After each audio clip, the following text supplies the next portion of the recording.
It's all money. It's all money. And you think that's what you want your lasting memory to be. You want to prevent that as much as possible. No. So yeah, I'm with you. That's wow, great call. Any other thoughts about that? No, I think here we have this moment in our lives that if we are on the outside looking in, we realize that there's a lot of things that people can invest in. But the number one investment is your life. It's the one thing that you have the ultimate control and outcome over. And single-handedly, the more people understand how the life insurance industry really works, they realize they can change a single generation for generations to come with one simple mindset shift. Imagine what that could be. Just imagine a funeral where it is a complete celebration, people flying in, the decoration is beautiful, the food is all laid out. You're not worrying about money at all. Your discussions are about the person and their life and what they've done and how much they impacted you. Not, I don't want to look at these individuals because I'm so upset about how much money is coming out of my pocket right now. Right. And then that single-handed decision then goes and fosters a community relief. It goes and gives to the church because that's what the beneficiary was. Right. And then now you go into church every Sunday and you're thinking to yourself, my mom, my dad, they just made this decision. And now their name is legitimately something that people remember in this way. In a positive way. And now I, as an individual, say what? I want the same thing. Yep. Let me go ahead and follow suit. And that's how you build generational wealth. Thinking about mindset legacy. Shift. Just mindset shift. I love that. Live from the Xfinity Studios at WVON. We're your original social media. You're listening to Inspirational Perspective with Linal Harris on 1690, The Talk of Chicago. It's going to change it. It's repeated conversations. And they don't teach this in schools. Taxes. No. Taxes. Of course, that would be a great topic in school. No. But I'll tell you right now, from grade school all the way up to a top university with a finance degree, the tax code is not something exposed to me. So wait a second. So you said that. You went to school for finance. You were interested in money, which is one of the reasons you went to school for finance. Exactly. And they did not teach you tax planning. No, tax planning.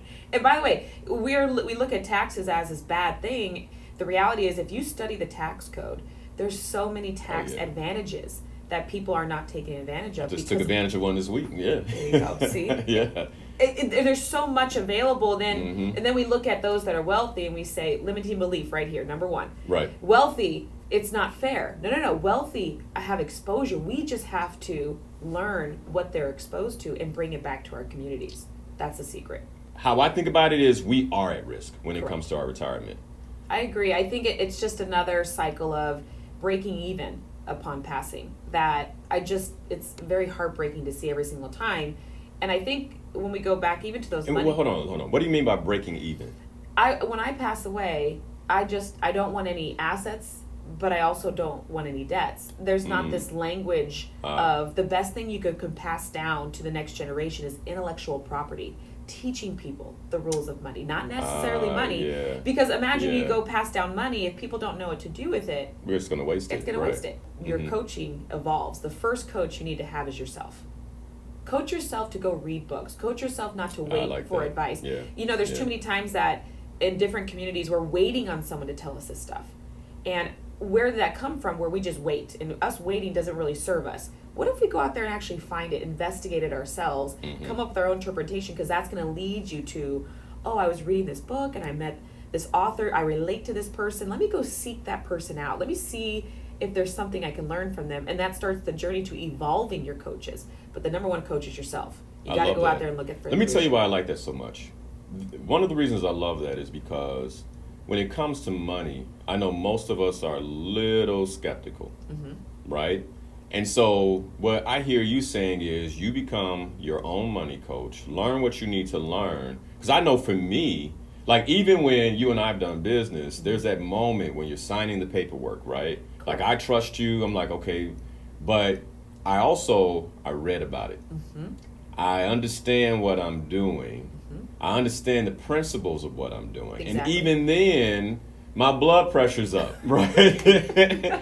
Right? So I like that because if I have the knowledge, I'm more likely, more at peace and more likely to make moves that people don't make. Exactly. Yeah. And I think that's that empowerment, because think about when people go seek advice, how much time is spent on educating them versus just telling them. Right. See, I want you to feel comfortable. We're going to go Right. through this process. This is a journey that you need to evolve into, because what's the point of me setting you up if I don't help you set up your next generation?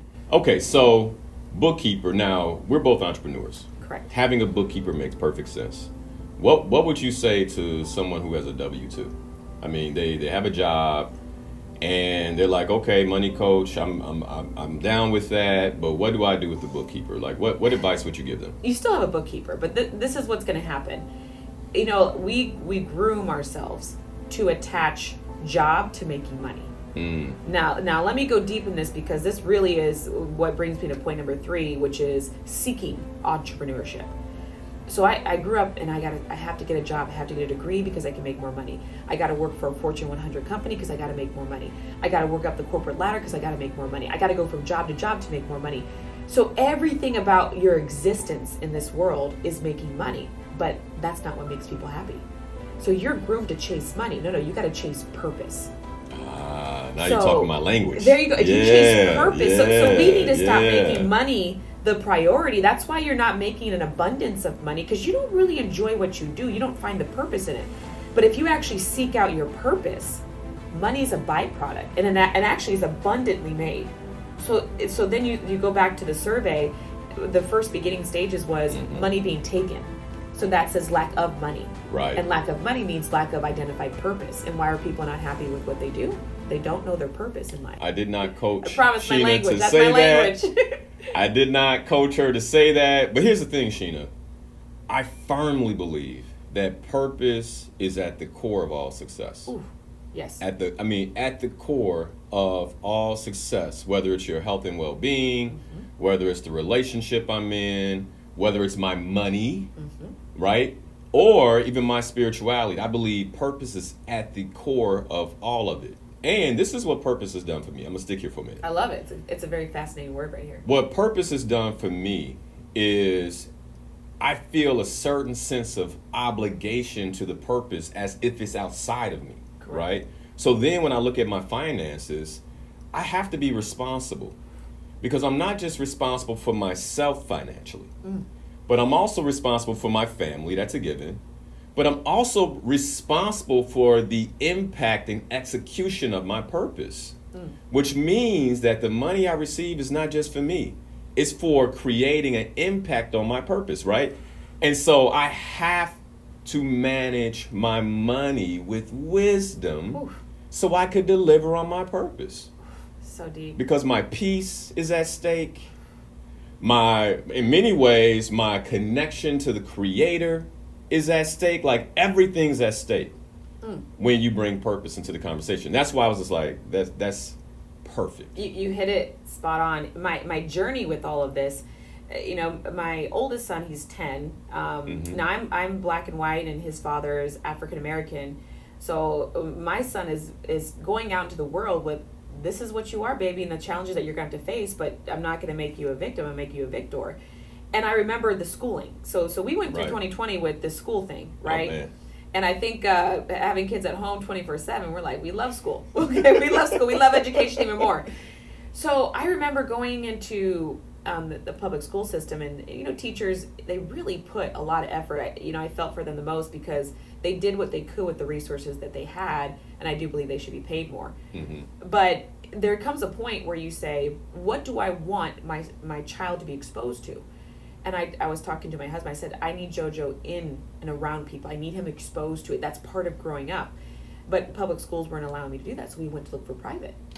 So then I go to private schools, and my language is different. My questions are different, because I'm looking at the diversity. Okay, if I go in here, why is my son the only brown one? Brown one. Okay. Right. I talked to every principal. I said, ma'am, what's your diversity? And they say diversity. I said, ma'am, that's not diversity.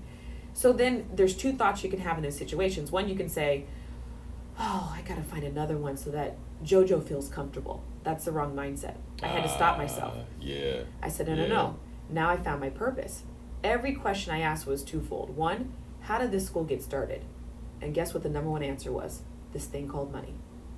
I said, interesting. So you're telling me that if I were to go into my community and teach them what I know, And then JoJo's not only the only brown child at this school, there's more brown. I bring them here.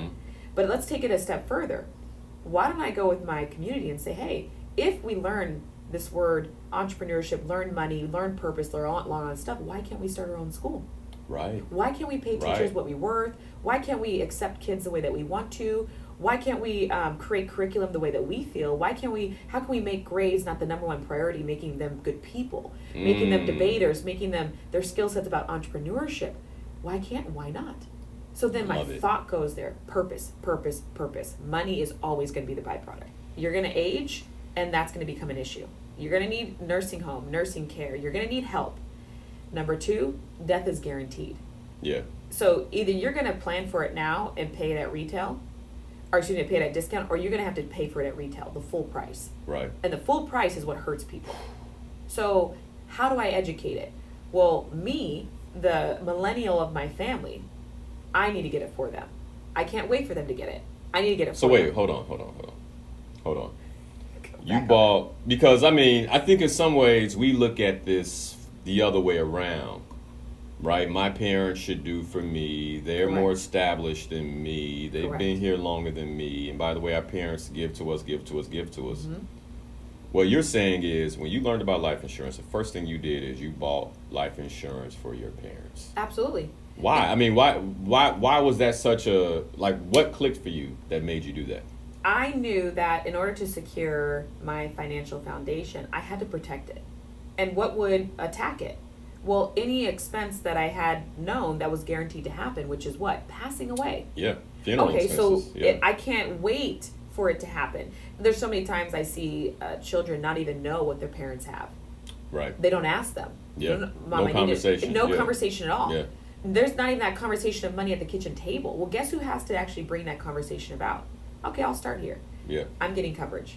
So I want to take care of it. And the coverage in life insurance is not just for if you pass away. I'm also realizing that as you get older, I want to make sure your dignity stays intact. I want to make sure life insurance is going to be there for you if there's a heart attack, there's stroke, cancer, nursing home, nursing care needs. Where's that money going to come from? It's the number one cost. And it's getting more and more expensive. Exactly. Yeah. So knowing these things are inevitable, why am I not financially planning for it? And I'm not interested in breaking even. I actually want to have my parents leave this legacy. So there's an abundance mindset. Hold on. So go back to that. You're not interested in breaking even. Let's break this down. Let's break this down. I really want to make sure people get this. Because it clicked for me as soon as you said it. So someone will say, I just need $20,000-$30,000 for burial. $20,000-$30,000. Now, we've been to our fair share of funerals. There's more expenses above and beyond just the burial. Right. There's family flying in. There's food, family likes to eat. But then what about afterwards? What about if there's a surviving spouse that's dependent on income that just went away? Oh, my parents are married. Okay, my dad passed away. What about my mom? Who's going to financially take care of that? What about the mortgage that she's going to be able to stay in? What about the counseling just to grieve? You've been married to this person for this long. We don't think about these things. No, we don't. And so then you're barely breaking even. So you might have life insurance, which goes back to how people still view it.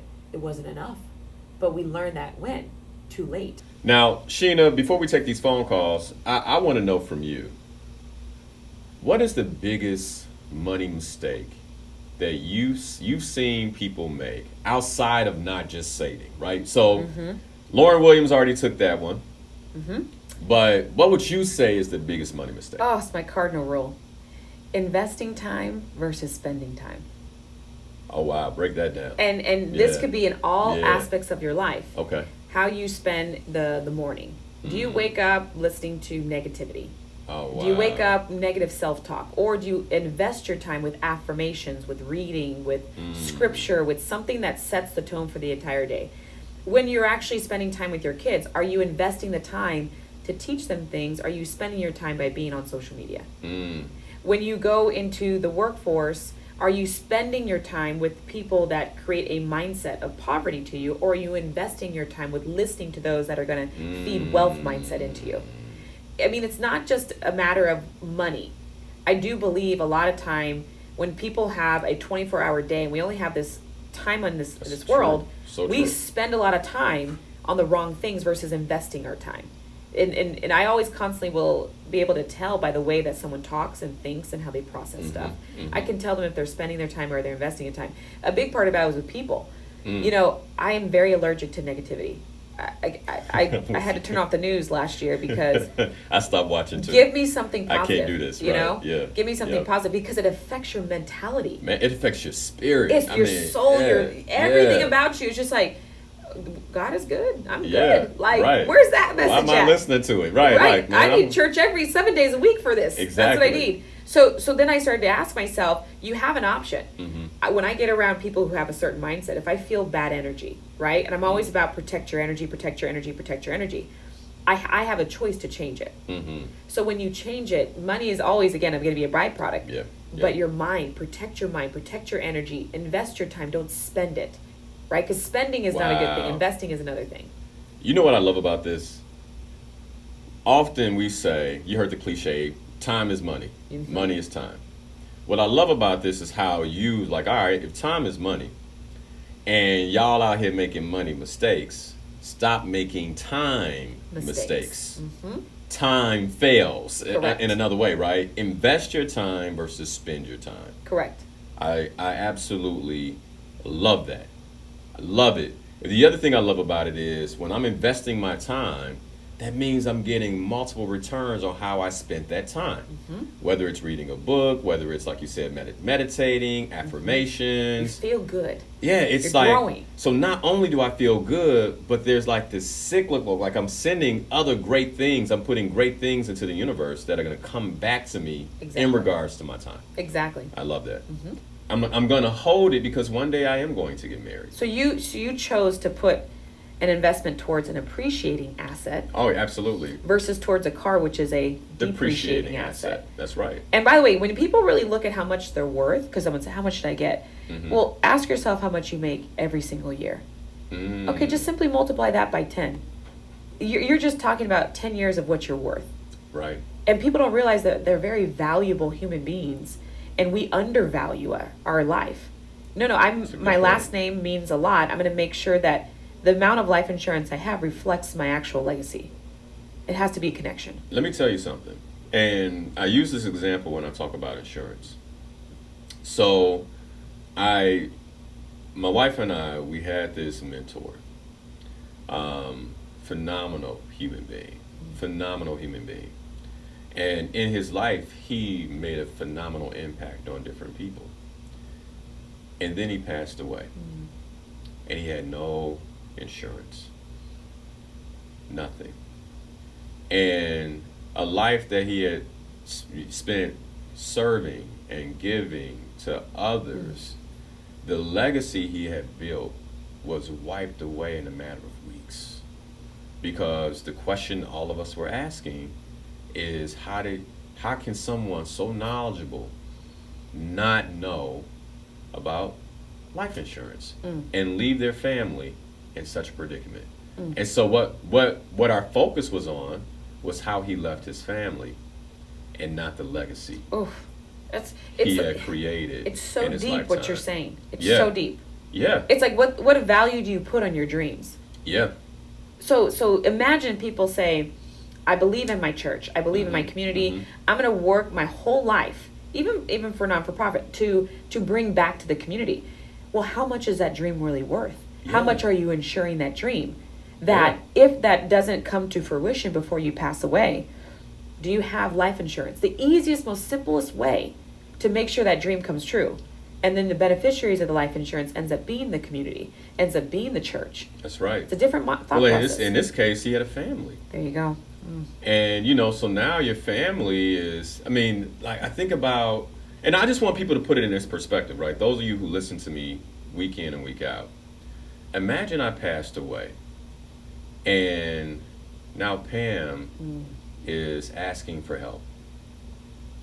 Legend is struggling, and they're struggling financially, right? Just imagine how you would think about me in my death if that was the reality on the other side. Like, a lot of people shake their heads and say, Linal should have known better. He should have did better. How is he on the radio every Sunday? It's just one of those things where it's not just an investment in who I am today, but it's an investment in my legacy, but deeper, it's an investment in my purpose and the impact of that purpose and protecting my family financially. Like, that's important to And me. by the way, how many times do you go to funerals and you can feel the tension? Because there's this disagreement, the fighting, because money. So I wanna ask, Gen X, what is it that we need to know? And I got some more calls. I see you, Shirley, Art, Gino. I'm gonna get to you in a moment. What is it that Gen X needs to know about insurance? We talked about baby boomers, traditionalists. What about Gen X? Gen X has the most financial responsibility. It's We kind of do. like the We sandwich do. generation. Yeah, we are. The pressure's there. Mm-hmm. So we're having this discussion with Matt and his sister about his parents, because Matt is 12 years older than me. Okay. So we're getting that phase where I could see that pressure builds up within the generation. You're thinking about parents as they're getting older and their health issues now become a relevant discussion. You're also having a family. Your kids are in the prime stages of 0 to 18, where they're the cutest creatures ever. Thinking but- about college. Yes, and all the the other most expenses. financially expensive individuals as Yeah. well. And then you're also trying to figure out your purpose. What do I want? What is my career? And that you're starting to realize that job and money is not a good connection. It's job and purpose. Yeah. So for anybody who's in that Generation X, you got to sit down and reevaluate it before a midlife crisis becomes a midlife crisis. Ask yourself if you can go back and talk to the 20, 30-year-old Most of us are in the middle of midlife crisis, So right? to Because say. the Gen X, I think most of us are in our 40s now. It's accelerated. Yeah. Go back and ask yourself, what do I like right now about my life? Mm-hmm. What are the things that I want to change? And what are the things I'm not thinking about? And by the way, the things that I'm not thinking about is going to force that generation to go seek it. Number one, be your own coach, Yep. a bookkeeper, and constantly think about what are the things I could do differently. But number one and number two are the biggest things. Number three, entrepreneurship. Now that's that part where most times people in that stage, they realize that this is not what I want to do for the next 5 or 10 years. Maybe I got to go seek something else to make me really fulfilled. So that part right there, that's when that openness to constantly be in a state of learning that we lost a long time ago comes back into fruition. But hands down, your financial foundation, you are the most financially responsible right now. Your value and what you bring needs to be insured at its height. It's a peak level of amount of insurance that you need. The peak. Because if what I hear you saying, like, man, I think about myself. I think this is another reason why I insured myself, and the 400,000. I'm like, you know what? I'll keep it, because I knew even at the age of 26 that if something happened to me, it was going to impact not just my parents, financially, but also my siblings who were younger than me, and generation Y financially, right? And so I'm with you. We are the sandwich generation. I guess that's why it makes so much sense for us to be thinking about, Correct. Hey, do I need to go buy a policy on my parents? Do I One need to go- generation has to start it, and it's that one. Yeah. It's yeah. Generation X is probably the quintessential most important piece of the puzzle, because they are affected by all the generations, older Yeah. and younger. Yeah. But if they make that decision, then now we can tackle every single generation to make sure there's no generational gap when it comes to if bad things happen. Got it. Yeah. Yeah. All right. And by the way, securing our financial foundation. I mean, that's what the conversation is That's about. it. Like completely securing, protecting that financial foundation. Yeah. Yeah. Because for us in Gen X who are doing well, look at me, y'all, who are doing well, right? Like, hey, that can be tapped by the death of a parent who doesn't have insurance, or the Correct. death of a child that doesn't have insurance, or a cousin or friend. So we need to be thinking about those things. Correct. You got to Yeah. make a list of Yeah. everybody that you will be financially impacted by Yeah. if something happens. Wow, that's good. That's good.